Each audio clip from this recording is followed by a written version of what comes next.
What's up YouTube? I'm Josh Newland from Newland Performance, and in this video I'm going to show you how I'm staying in shape while injured and quarantined.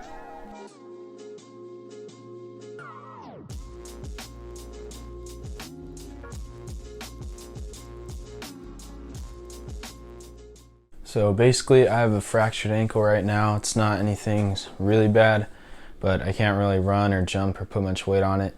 And obviously we're still in the middle of a pandemic, so I'm still pretty much stuck at home for the most part. So I just wanted to show you how I'm staying in shape, and specifically how I'm getting my cardio in while I can't run and I'm stuck at home. And as I'm sure you could tell by the thumbnail, I've been getting my h.i.i.t cardio in, specifically like interval training. I've been doing a lot of that on the bike to stay in shape, and then I've also been doing some boxing workouts to stay in shape. So I'm just going to roll the clips now, and I'll explain specifically how I've been staying in shape and what my workouts look like. Alright, so for those of you who might not know what h.i.i.t means, h.i.i.t stands for high intensity interval training, and that basically just means you'll sprint for a certain amount of time, and then your rest will be like a jog or a walk for a certain amount of time. A lot of workouts will be like a sprint for 20 to 30 seconds, and then a jog for like about a minute. And the alternative to this is steady state cardio, which is basically just maintaining a steady jog or a steady paced run for a while. But h.i.i.t has been proven multiple times that it's more efficient. You know, you can get the same work amount done in 20 minutes of h.i.i.t that you would for like an hour of steady state cardio. So I'm just going to put the 3 h.i.i.t workouts I do every week on the bike on the screen for a second here, and I'm going to go in and explain them right now. And you can of course do these all just running if you have a treadmill or can go out running. I'm only doing these on the bike because I'm injured and I can't run yet. So the first one I do every Monday, and you're watching me doing right now actually, it's a 20-minute workout, and I'll do a minute of sprinting even though it's really just a fast-paced jog, and then 3 minutes of like a slower jog. And I like to do this one because it's my longer distance cardio. When I've run this on the treadmill, I would get easily over 3 miles every time I did it. So the next one is more focused on power. You're going to sprint and push as hard as you can for 20 to 30 seconds, and then you're going to get a minute and a half of rest, because when you go to the sprint, you're going to turn the resistance up a lot higher, so you're really having to drive through, and you're going to need rest to recover from that. And the final kind of h.i.i.t workout I do every Friday, this one is a true sprint. You're not going to crank the resistance up, you're just going to go for 20 to 30 seconds and give yourself a minute of rest. And for both these last ones, I do them 10 times, so 10 different sprints, so they're going to be 12 to 15 minute workouts. And the reason I said 20 to 30 second sprint is because it's hard to maintain an actual sprint for 30 seconds.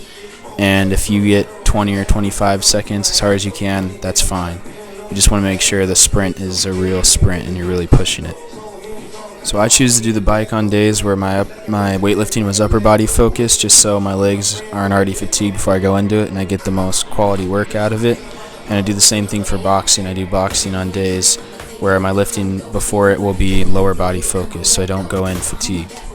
So when I start out my boxing workouts, I just kind of hit the bag, jabs, straights, just simple stuff. You know, I know my form is not the best. I am a soccer player, but I still try my best. I try to move my feet, try to keep the best form that I know. And the first few minutes, I kind of, maybe for 10, 15, 20 minutes, just kind of keep a good steady pace. And I do switch stances. I know that's not your natural fighting stance, whatever. I just like to do it so I even out the work on both arms, because you're naturally going to throw more jabs than straights when I'm doing this. So I'll just switch and then jab with my right and do straights with my left just to keep it even. And I just like to start out more simple, doing some basic jabs, straights, some hooks in there every once in a while, and then once I get into it, I'll start doing a little more combos, 1-2s, 1-2-1s, 1-2-1-2s. And as you can see here, I kind of up the tempo as I go. I'll start doing some quicker combos, 1-2s, 1-2s, 1-2s, over and over, back to back, just so I do get some cardio in before I do my finishers to this boxing workout.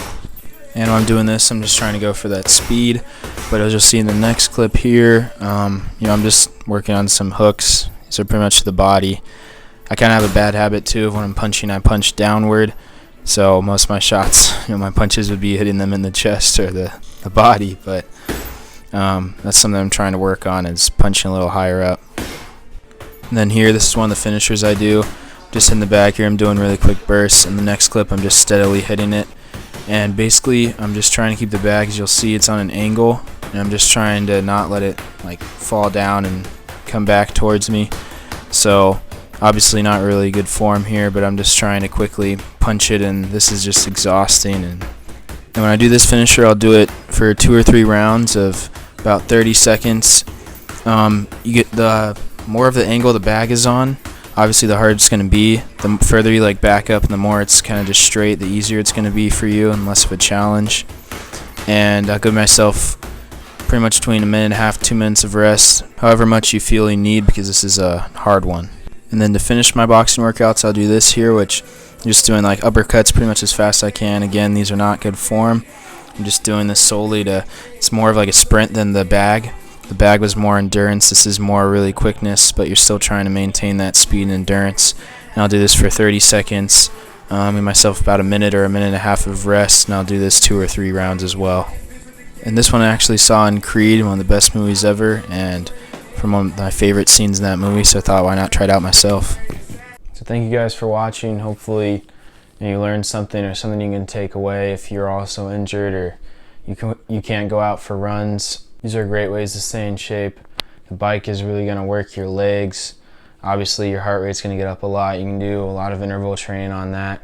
And when you're doing boxing, you feel it in your arms, and it's also working your heart rate, getting it up a lot. So while it's unfortunate I'm injured and I'm quarantined, I believe I have 2 options. I can either sit here and whine and complain about it, or I can do whatever I can to stay in shape still and get in shape and keep progressing as a player and athlete right now. But thank you guys for watching this. If you enjoyed, please like and subscribe. Comment down below, what are some of your favorite HIIT workouts, cardio workouts? What do you do regularly to stay in shape when it comes to that? My next video will be out Saturday, and it's going to be all about how to email coaches. There will be a few different types of emails to send, and I'm going to walk through specifically how to word it and how to communicate with coaches so that you'll impress them. So stay tuned for that. Thank you again for watching, and I'll see you on the next one.